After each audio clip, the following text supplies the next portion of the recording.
नमस्कार, मैं हूं आपके साथ अनुष्का राय और आप देख रहे हैं तक्षक न्यूज।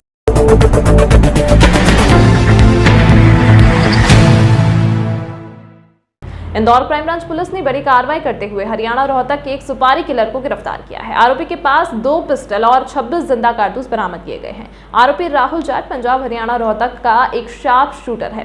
सुपारी लेकर हत्या करना इसका पेशा है। आरोपी के पास से 2 पिस्टल और 26 राउंड कारतूस भी मिले हैं। आरोपी पर 25,000 रुपए का इनाम भी था। वहीं दिल्ली और हरियाणा पुलिस लंबे समय से आरोपी की खोजबीन कर रही थी। पुलिस अब जानकारी जुटा रही है कि वह किसी की सुपारी के लिए उसे बुलाया गया था या फिर वह रोहतक व दिल्ली से फरारी काटने के लिए मध्य प्रदेश आया था।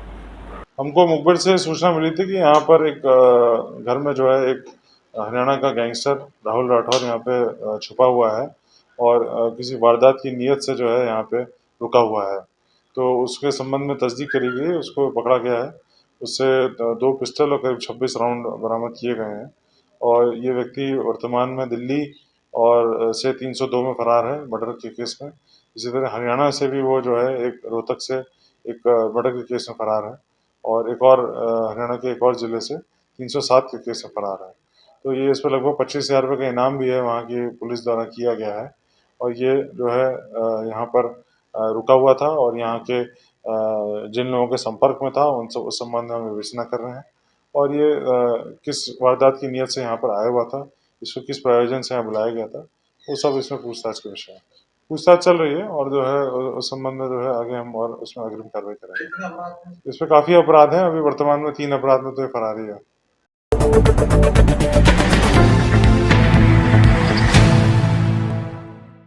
गत दिनों सिंधी कॉलोनी के महादेव मंदिर पर हुए बावड़ी हादसे में 26 श्रद्धालुओं की मौत के बाद राज्य शासन, जिला प्रशासन के साथ ही साथ आम लोगों में भी जागरूकता आई है। इंदौर कलेक्टर जनसुनवाई में आज एक इंजीनियर इंदौर की बावड़ियों को बचाने की गुहार लगाते हुए कलेक्टर इलैया राजा के सामने पहुंचे, गुहार लगाने लगा। अनुराग अग्रवाल ने जानकारी देते हुए बताया कि होलकर रियासत के समय देवी अहिल्या के द्वारा जो बावड़ियां, तालाब एवं कुएं तैयार किए गए हैं उन्हें नष्ट न किया जाए, उन्हें संरक्षित एवं सुरक्षित रखा जाए। अनुराग अग्रवाल का कहना है कि आज के समय में कोई भी इस तरह के बावड़ी तालाब का निर्माण नहीं कर सकता और जो पुराने समय में बनकर तैयार हो गए हैं उन्हें नष्ट न किया जाए, उन्हें संरक्षण सुरक्षित किया जाए। यही हमारी शहर की संस्कृति है। मैं अनुराग अग्रवाल हूँ, इंदौर का रहवासी हूँ और नौलखा क्षेत्र में तकरीबन 25 साल रह चुका हूँ। मेरा जन्म उसी क्षेत्र का है। मैं समस्या तो मेरी कुछ और थी, पर चूंकि अभी एक बहुत दर्दनाक हादसा हमारे यहाँ पे हुआ है और उस हादसे में जो जाने गई वो बहुत दुखद है। पर जब हम उस क्षेत्र में रहते थे तो वो बावड़ी हमारे घरों में पानी दिया करती थी। समय के साथ कालांतर में लोगों ने उसके ऊपर कब्जा कर लिया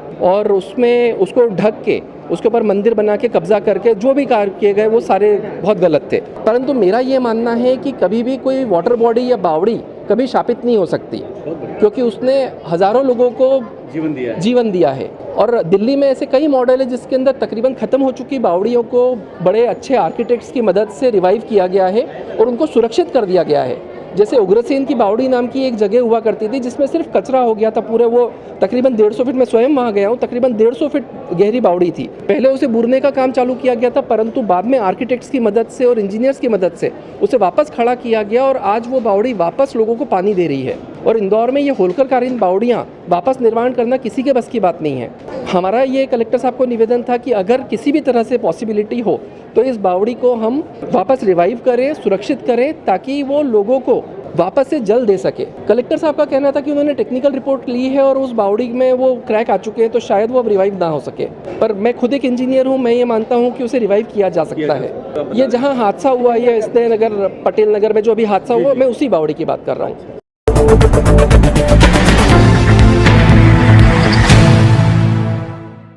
इंदौर के स्नेहनगर में बेलेश्वर महादेव मंदिर की बावड़ी का स्लैब टूटने से हुई 36 मौतों का मामला हाईकोर्ट पहुंच गया है, जिसमें इस पूरे मामले की जांच के लिए 2 जनहित याचिकाएं दायर की गई हैं। पहली याचिका में शहर के कुएं, बावड़ियों सहित कुल 609 जलाशयों से अवैध निर्माण हटाने और घटना की जाँच हाईकोर्ट के न्यायाधीश से कराने के साथ ही दोषियों पर कठोर कार्रवाई की मांग की गई है। दूसरी जनहित याचिका में मामले की जाँच CBI से करवाने की मांग की गई है।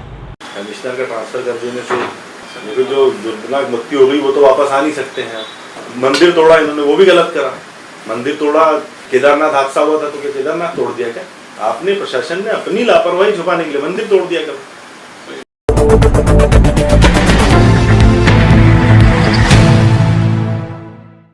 नाबालिग युवती के अपहरण और अंधे कत्ल के मामले में पुलिस ने किया खुलासा। मानव तस्करी करने वाले गिरोह के सदस्यों ने दिया था वारदात को अंजाम। 50,000 रुपए में युवती को बेचने के लिए नाबालिग युवती का किया था अपहरण।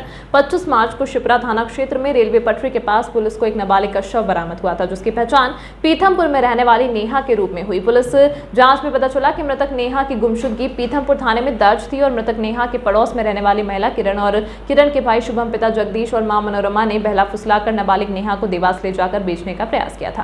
मृतक युवती को जब बेचने के बाद की जानकारी मिली तो चीखने चिल्लाने लगी और घर जाने की जिद करने लगी। इसी से परेशान होकर जगदीश और शुभम ने उसे सुनसान रेलवे ट्रैक पर ले जाकर सर पर पत्थर से वार किया और गला दबाकर उसकी हत्या कर मौके से फरार हो गए थे। आरोपी महिला किरण और उसकी मां मनोरमा को गिरफ्तार कर लिया है। वहीं जगदीश और शुभम की तलाश में पुलिस जुटी हुई है।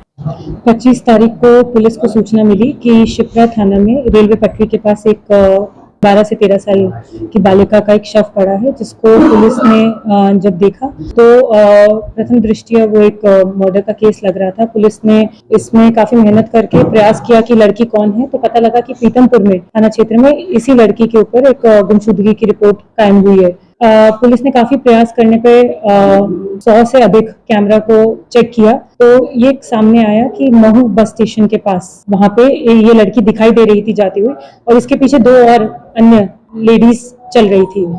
पुलिस ने जब पता किया कि वो दोनों लेडीज कौन है तो ये सामने पूरी जो स्टोरी सामने आई कि इसकी जो पड़ोसी थी बालिका की जिसकी हत्या हुई, उसकी पड़ोसी किरण उसको बहला फुसला के अपनी माँ के घर ले गई और माँ के घर जब वो लेकर गई, माँ ने उस बालिका को देखकर अपने पति जगदीश एवं अपने बेटे के साथ षड्यंत्र किया कि वो इसको कहीं बेचेंगे। इस पर्पस के लिए वो उसको लड़की को यहाँ से देवास लेकर गए।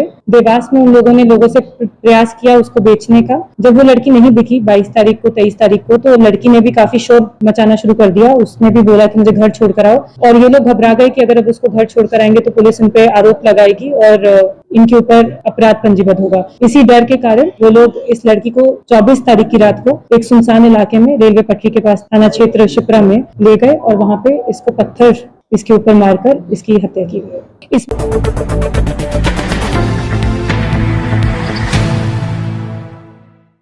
24 घंटे में अंधे कत्ल का पुलिस ने किया खुलासा। वाहन चोरी करने आए चोर की 5 लोगों ने बेरहमी से पीट कर की थी हत्या। एक आरोपी पुलिस की गिरफ्त में, अन्य की तलाश जारी। दरअसल मामला बाणगंगा थाना क्षेत्र में सरकारी स्कूल के पास पुलिस को एक शव बरामद हुआ था। मृतक की पहचान वकील रावत निवासी शिवपुरी के रूप में हुई थी। आसपास लगे सीसीटीवी फुटेज के आधार पर पुलिस ने अंधे कत्ल का खुलासा करते हुए हत्या की वारदात से जुड़े एक आरोपी विष्णु जायसवाल को गिरफ्तार किया है। हत्या में शामिल 5 लोगों की तलाश की जा रही है। बताया जा रहा है कि मृतक वकील आदतन अपराधी है, जिस पर 25 से भी अधिक मामले दर्ज हैं।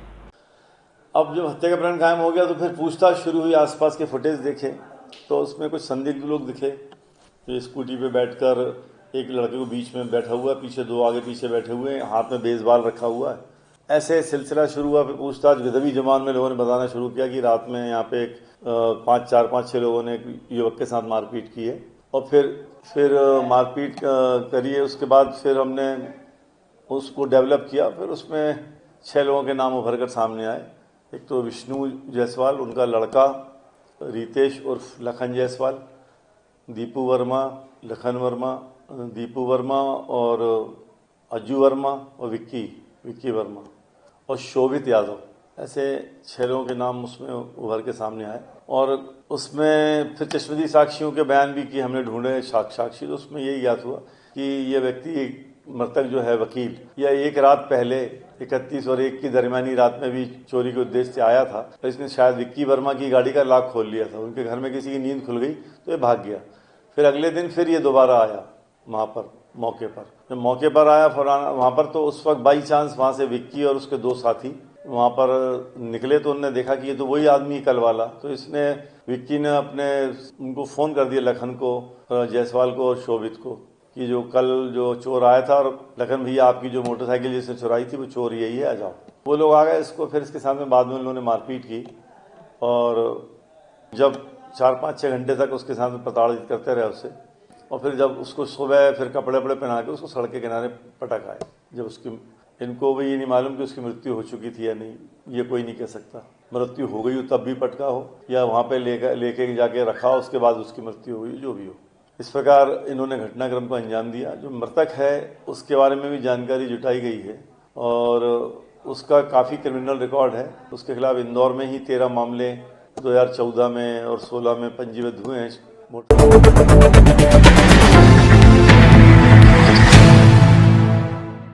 इंदौर के पुलिस कंट्रोल रूम में इस मंगलवार जनसुनवाई आयोजित की गई। पुलिस जनसुनवाई में इंदौर के नवागत पुलिस कमिश्नर मकरंद देउस्कर ने सभी शिकायतकर्ताओं की शिकायत को सुना और अपने संबंधित अधिकारियों को जल्द से जल्द शिकायतों का निराकरण करने के दिशा निर्देश दिए हैं। जनसुनवाई में पारिवारिक शिकायत, जमीन संबंधी शिकायतें, धोखाधड़ी शिकायतें, संबंधित आवेदन आ रहे हैं। आज जनसुनवाई में कुछ जो शिकायतें समक्ष में आई हैं, अलग अलग प्रकार की शिकायतें आई हैं। कुछ धोखाधड़ी की शिकायतों को लेकर के है, कुछ गुमी हुई बच्चों के संबंध में शिकायतें प्राप्त हुई हैं। इसके संबंध में विस्तृत निर्देश सभी प्रत्येक प्रकरण में संबंधित थाना प्रभारी या एसीपी को प्रसारित किए गए हैं। अभी प्रयास ये है कि 6 हफ्तों से ज़्यादा जो भी शिकायतें पेंडिंग हैं उनमें जल्द से जल्द निराकरण किया जाए। विशेषकर जो धोखाधड़ी से संबंधित शिकायतें हैं उनका जल्दी से निराकरण